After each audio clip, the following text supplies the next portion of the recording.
السلام علیکم ورحمۃ اللہ وبرکاتہ۔ امید ہے آپ سب خیریت سے ہوں گے۔ کل ہم نے الحمدللہ اپنا قرآن پاک کا سبق شروع کیا تھا، جس میں ہم نے معوذتین کے بارے میں پڑھا تھا، یعنی سورہ فلق اور سورہ ناس کی ہم نے تلاوت کی تھی، اور ان دونوں سورتوں کی تفسیر اور اس کی فضیلت کو ہم نے جانا تھا کہ اس میں کیا اللہ تعالیٰ نے بیان کیا ہے۔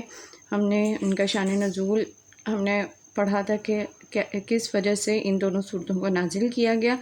آج ہم سورہ اخلاص کا سبق پڑھیں گے۔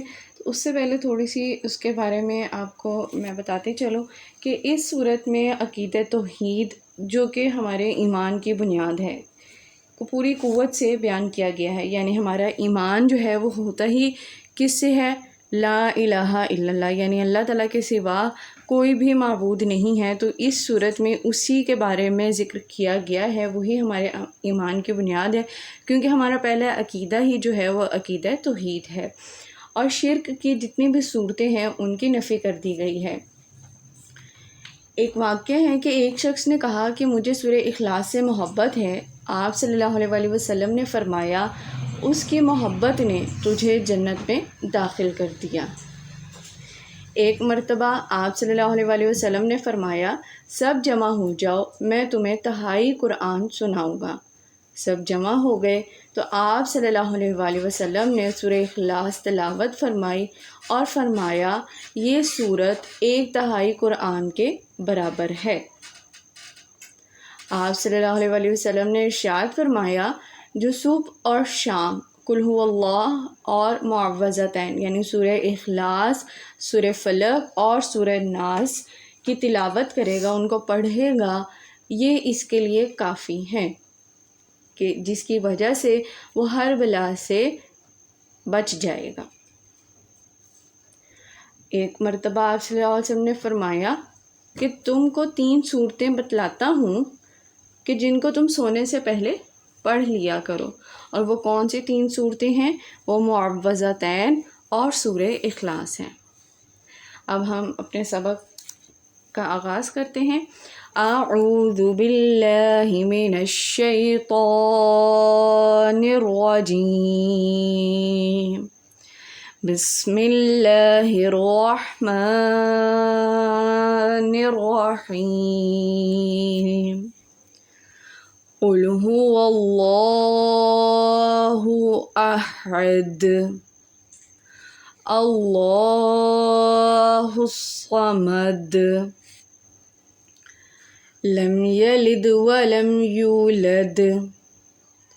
جب آیت کے درمیان میں یہ لام الف لا آ جاتا ہے تو یہاں پر ہم نے اپنے سانس کو نہیں توڑنا۔ جب درمیان میں آ جائے لام الف لا تو ہم نے اپنے سانس کو نہیں توڑنا، ایک ہی سانس میں ہم نے اس آیت کو مکمل کرنا ہے۔ لیکن اگر ہمارا سانس ٹوٹ جائے تو دوبارہ ہم نے پیچھے سے حرف کو ملانا ہے اور پھر آیت کو مکمل کرنا ہے۔ مثال کے طور پر میں پڑھ رہی ہوں لم یلد، اب یہاں پر میرا سانس جو ہے وہ ٹوٹ گیا ہے، تو میں کیا کروں گی؟ میں پھر سے پیچھے سے پڑھوں گی لم یلد ولم یولد۔